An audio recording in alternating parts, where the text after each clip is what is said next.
फिलहाल क्या कुछ करना चाहिए आपको बाजार में, कहाँ पर है आपके लिए मौके।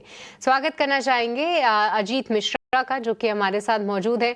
अजीत, बहुत बहुत स्वागत है, वेरी गुड आफ्टरनून। सबसे पहले तो निफ्टी, बैंक निफ्टी पे ही अपना व्यू दीजिए। देखिए, फिर से वॉलेटिलिटी आती हुई दिख रही है बाजारों में। हालांकि इंडिया विक्स जो है 3% की कमजोरी दिखा रहा है। कैसे देख रहे हैं आप बाजार का मूड? और जी हाँ जीत, इंडिया विक्स के क्या मायने लगाएं, क्योंकि आमतौर पर जब विक्स में गिरावट रहती है तो हम देखते हैं कि थोड़ा बहुत निचले स्तर से रिकवरी भी रहती है, बट 3% की गिरावट इंडिया विक्स में और बाजार में कोई एक्शन नहीं। शुक्रिया सृष्टि। तो सृष्टि, बिल्कुल देखिए, यहाँ पे मार्केट कहीं ना कहीं अर्निंग्स पे ज्यादा फोकस्ड है और बाकी सारे फैक्टर्स ने थोड़ा सा अभी बैकसीट ले लिया है। तो जैसे कि कल के सेशन में बावजूद इसके कि रिलायंस में गिरावट थी, जो प्राइवेट बैंकिंग मेजर्स थे उन्होंने मार्केट को काफी स्ट्रांगली हेल्प किया मोमेंटम देने में और रिकवरी दिखाने में। बट मेरे हिसाब से ट्रेडर्स के लिए एक सबसे बड़ा चैलेंज ये है कि काफी टाइम बाद जब भी हम बेसिकली शॉर्ट टर्म एवरेजेस के नीचे स्लिप करते हैं 20 ईएमए के नीचे, तो इंडेक्स में फिर ये साइडवेज नेगेटिव टोन आ जाता है। और ये चीज हमने पिछले करीब 4-5 महीनों में बहुत बार देखी है कि मार्केट हर एक रिकवरी के बाद एक पड़ाव कंसोलिडेशन का देखता है। तो उसी कंसोलिडेशन को हम देख रहे हैं। 24,900 और 25,250 ये एक रेंज है सुशील, जिसमें कि मुझे लगता है कि इंडेक्स अभी फंसा हुआ आपको नजर आएगा। और जब एक साइड हम देखेंगे कि डिसाइसिवली किसी भी एक साइड को ब्रेक करेगा, तब शायद नेक्स्ट डायरेक्शनल मूव देखने को मिलेगा और लार्जली कोई अर्निंग अनाउंसमेंट इस तरीके के मूव को ट्रिगर कर सकती है। तो अभी के लिए लगता है मुझे थोड़ा सा इंडेक्स में आपको इसी रेंज को प्ले करना चाहिए। मीन्स आप 25,200 के पास जाते हैं, वहां पे आपको प्रॉफिट टेकिंग और शॉर्टिंग अपॉर्चुनिटी देखनी है। 24,900 के पास आपको बाइंग अपॉर्चुनिटी देखनी है। बैंकिंग कंपैरेटिवली थोड़ा सा मुझे लगता है कि बेटर स्ट्रक्चर है। जैसे कि हमने बताया कि कल आईसीआईसीआई एचडीएफसी ने काफी स्ट्रांगली रिकवरी दिखाई, जिसका रिफ्लेक्शन बैंकिंग इंडेक्स में भी था। Banking on the other hand upside मुझे लगता है थोड़ा यहाँ पे भी ग्रेजुअल रहेगा, बिकॉज 57,500 का जो जोन है वहां पे मल्टीपल रेजिस्टेंसेज है। अगर वो निकल जाएगा तो शायद वहां पे आपको एक फ्रेश मोमेंटम देखने को मिले, जो कि 58,200 58,400 तक के लिए इंडेक्स को लेके जाए। तो एज ऑफ नाउ अगर किसी को बाय साइड की पोजीशन प्रेफर करनी है तो बैंकिंग कंपैरेटिवली बेटर है, बट 57,500 के ऊपर एक्चुअली मोमेंटम आएगा। जिनके पास कोई एग्जिस्टिंग पोजीशन है 56,500 के स्टॉप लॉस के साथ बने रहे। ऑलराइट, तो देखिए क्लियर कट व्यू जो है दोनों ही इंडेक्स पे कि कैसे आप इस रेंज को प्ले कर सकते हैं। फिलहाल निफ्टी, बैंक निफ्टी दोनों में ही थोड़े रेंज में फंसे हुए दिख रहे हैं। निफ्टी के लिए एक थोड़ी ब्रॉडर रेंज 24,900 से लेकर 25,250। नीचे आए तो खरीदारी के मौके ढूंढे, ऊपर जाए तो आप थोड़ी बिकवाली के भी ट्रेड्स देख सकते हैं। वहीं निफ्टी बैंक थोड़ा बेहतर जरूर लग रहा है, यहाँ पर निचले स्तरों में खरीदारी के मौके ढूंढने चाहिए, ये मानना है अजीत का। पर अजीत, इसी के साथ आपसे समझना चाहेंगे कि आपकी आज की स्टॉक कॉल्स कहाँ पर है? बिल्कुल देखिए, मार्केट में ऐसा नहीं है कि यहाँ पे अक्रॉस द बोर्ड नेगेटिविटी है। इनफैक्ट अगर आप देखेंगे तो ब्रॉडर मार्केट्स में भी और अदरवाइज काफी आपको इंडेक्स हेवीवेट्स नजर आएंगे जहाँ पे की स्ट्रेंथ है। तो वैसे ही दो नाम, पहला नाम होगा मुथूट का, जो कि अपने रिकॉर्ड हाइस के पास एक काफी टाइट रेंज में कंसोलिडेट कर रहा है और इंडिकेशन ये है कि ये मोमेंटम कंटिन्यू रहेगा। तो इस पॉज को एक बाइंग अपॉर्चुनिटी की तरह देखें। 26-40 के स्टॉप लॉस के साथ 27-70 तक के टारगेट्स के लिए आप इसको लॉन्ग कर सकते हैं। Hindalco from the metal space, metal as a pack, यहाँ पे भी काफी ज्यादा स्ट्रेंथ दिख रही है और एक मार्जिनल डिप के बाद यहाँ पे रिकवरी का एक टोन देखने को मिल रहा है हिंडाल्को में, जो कि स्ट्रेंथन होना चाहिए आने वाले दिनों में। तो 715 तक के नियर टर्म टारगेट्स, 677 के स्टॉप लॉस के साथ हिंडाल्को को भी आप लॉन्ग कर सकते हैं। ऑलराइट, तो ये स्टॉक कॉल्स आते हुए अजीत की तरफ से। हिंडाल को देखिए, कई समय से मेटल्स में एक अच्छी रौनक है और हिंडाल को उनका अभी फिलहाल के लिए प्रेफर्ड पिक बनता हुआ दिख रहा है। यहाँ पर 715 के लक्ष्य के लिए आप ट्रेड कर सकते हैं। 677 का आपको यहाँ पर स्टॉप लॉस लगाना है। तो हिंडाल्को में एक अच्छा एक्शन तो हम जरूर देख रहे हैं। पर अजीत, इसी के साथ साथ अगर हम कुछ और काउंटर्स की बात करें तो पर पूरे बैंकिंग स्पेस में जो पीएसयू बैंकिंग स्पेस है वहाँ पर काफ़ी दबाव है, क्योंकि आप देखेंगे कि जैसा कि कैनरा बैंक, ये देख लीजिए, कल हमने यूनियन बैंक में काफ़ी गिरावट देखी थी। अजीत, क्या आपको लगता है प्राइवेट और पब्लिक सेक्टर बैंक्स में अगर निचले स्तरों से कोई रिकवर करेगा तो वो प्राइवेट बैंक्स ज़्यादा फेवरेबल लग रहे हैं बजाय कुछ पब्लिक सेक्टर बैंकिंग नेम्स के?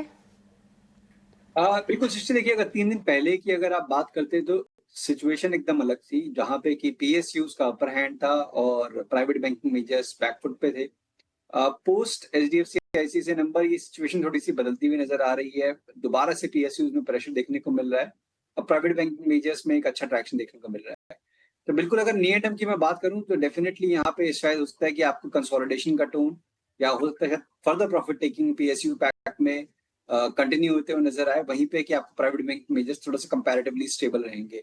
तो ICICI bank from the private banking space जहाँ पे कि काफी ज्यादा स्टेबिलिटी, अपना मोमेंटम देखने को मिल रहा है, तो वहां पे बाय ऑन डिप्स अपॉर्चुनिटी देखनी चाहिए। साथ ही साथ फेडरल बैंक, सीयूबी, ये कुछ एक ऐसे नाम है जहाँ पे की स्ट्रेंथ दिख रही है।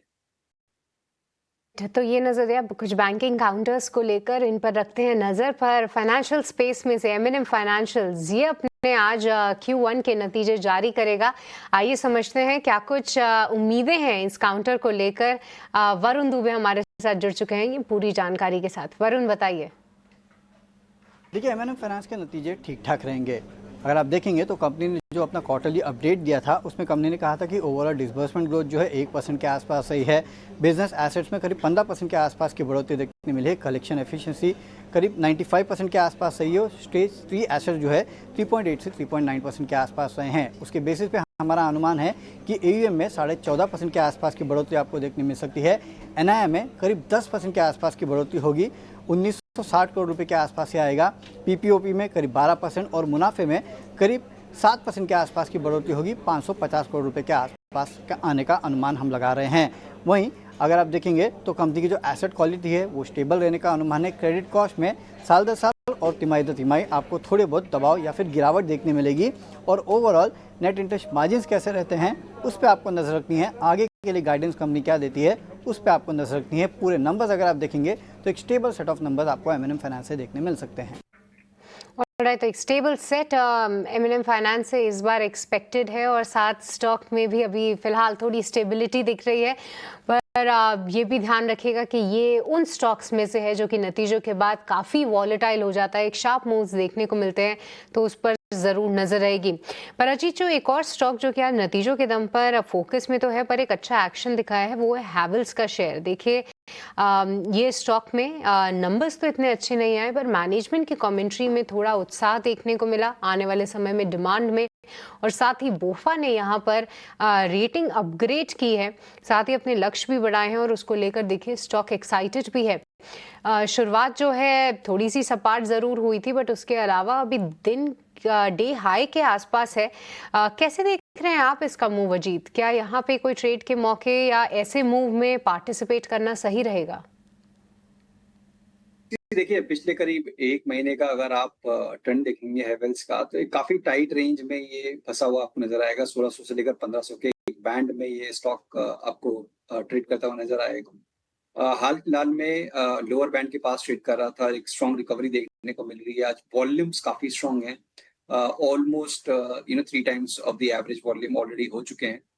देखिए, ट्रेडर के लिए इंपॉर्टेंट ये होता है कि उसको मोमेंटम मिले उसके फेवर में, जब भी वो स्टॉक को बाय करे या सेल करे। तो 1580 एक ऐसा लेवल है जो जहाँ पे कि लॉन्ग टर्म एवरेजेस प्लेस्ड हैं। उसके ऊपर अगर निकल जाता है, स्टॉक होल्ड करता है, तो डेफिनेटली यहाँ पे आप कंसिडर कर सकते हैं लॉन्ग पोजीशन बनाना। जो नियर टर्म टारगेट पहला पड़ाव होगा करीब 1660 से लेकर 1670 तक का होगा। वो ब्रेक हो जाएगा तो करीब 1720 तक के लेवल्स भी इसमें आपको देखने को मिल सकते हैं। तो स्टॉप लॉस रहेगा आपका करीब 1540 का, और 1580 के ऊपर जैसे हमने बताया कि वहां पे आप लॉन्ग कर सकते हैं हैवेल्स में। ऑलराइट, तो हैवेल्स इंडिया यहाँ पर रखते हैं नज़र। कुछ लेवल्स जो कि अजीत ने हाईलाइट किए उनको ध्यान में ज़रूर रखेंगे। पर चलिए, इसी के साथ फिलहाल वक्त के नतीजे आ रहे हैं, और एमजीएल के नतीजे जो हैं फिलहाल आप देख सकते हैं, और काफ़ी अच्छे नतीजे आए हैं इस बार कंपनी के, क्योंकि कंपनी का मुनाफा देखिए 250 करोड़ से बढ़ के 324 करोड़ हो गया है।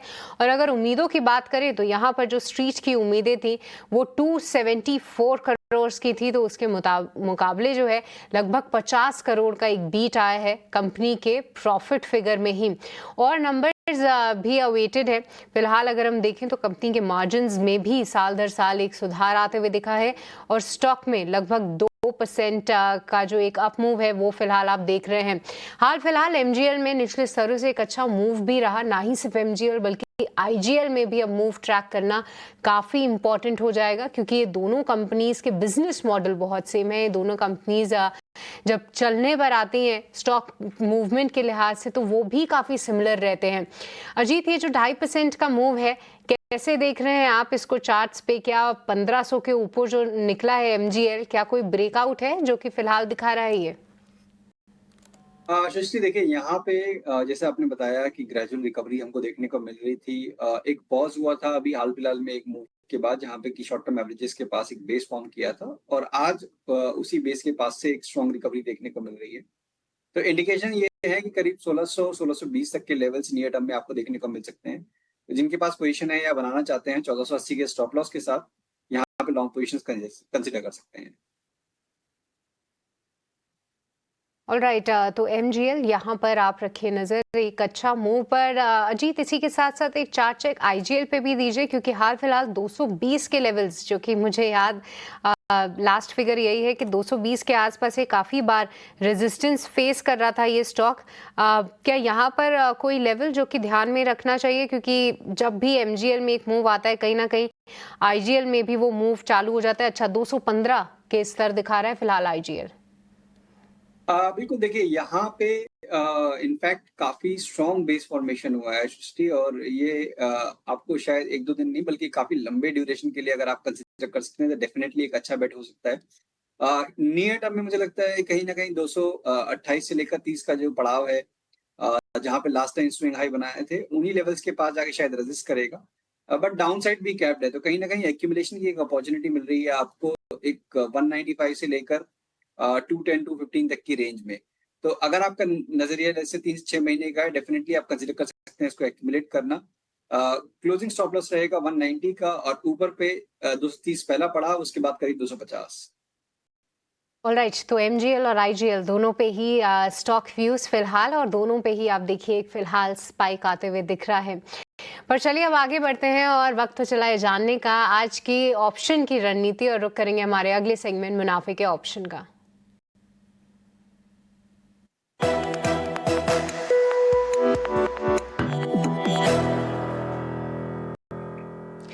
आज आपको मुनाफे की ऑप्शन की रणनीति बताने के लिए हमारे साथ अक्षय भागवत जुड़ चुके हैं जेएम फाइनेंशियल्स के। अक्षय, बहुत बहुत स्वागत है आपका। बताइए क्या स्ट्रैटेजी होनी चाहिए ऑप्शन सेगमेंट में फिलहाल? जी गुड आफ्टरनून। तो मुनाफे के ऑप्शन के लिए स्टॉक चुना है डाबर, एफएमसीजी क्षेत्र से है, करंट मार्केट प्राइस 514 का है और टेक्निकल स्ट्रक्चर बहुत ही मजबूत है। गए 4-5 दिन में हल्का सा इसमें एक लॉन्ग लिक्विडेशन का डिप मिला है, जहां पे वापस अच्छा रिस्क रिवॉर्ड अपॉर्चुनिटी मिल रहा है बाय करने को। ओवरऑल हम जुलाई सीरीज में 535 टारगेट कर रहे हैं, तो इसको आपको ऑप्शंस के द्वारा ट्रेड करना है। तो रणनीति रहेगी कि आपको जुलाई सीरीज की 515 स्ट्राइक की कॉल बाई करनी है, जो करीबन 5.5 और 4.5 ये लेवल्स पे आपको इसको खरीदनी है ये डिप में। और इसमें आपको फर्स्ट टारगेट बना के चलना है 7, सेकंड टारगेट आपका रहेगा 9 और इस ट्रेड में आपका ऑप्शन प्रीमियम पे स्टॉप लॉस रहेगा ₹2.50 का। तो अगर मैं ये ट्रेड को मोनेटाइज करूं तो अप्रोक्सीमेट आप 5,500 ये प्रॉफिट टारगेट बना के चले और रिस्क मेजरमेंट के लिए आप ₹3,000 का ये ट्रेड पे स्टॉप लॉस बना के चले। ऑलराइट, तो डाबर इंडिया यहाँ पर आपको रखनी है नज़र। आप कॉल ऑप्शन के जरिए इसमें ट्रेड ले सकते हैं। अक्षय, आपको बहुत बहुत शुक्रिया आज समय निकालने के लिए और हमें रणनीति बताने के लिए।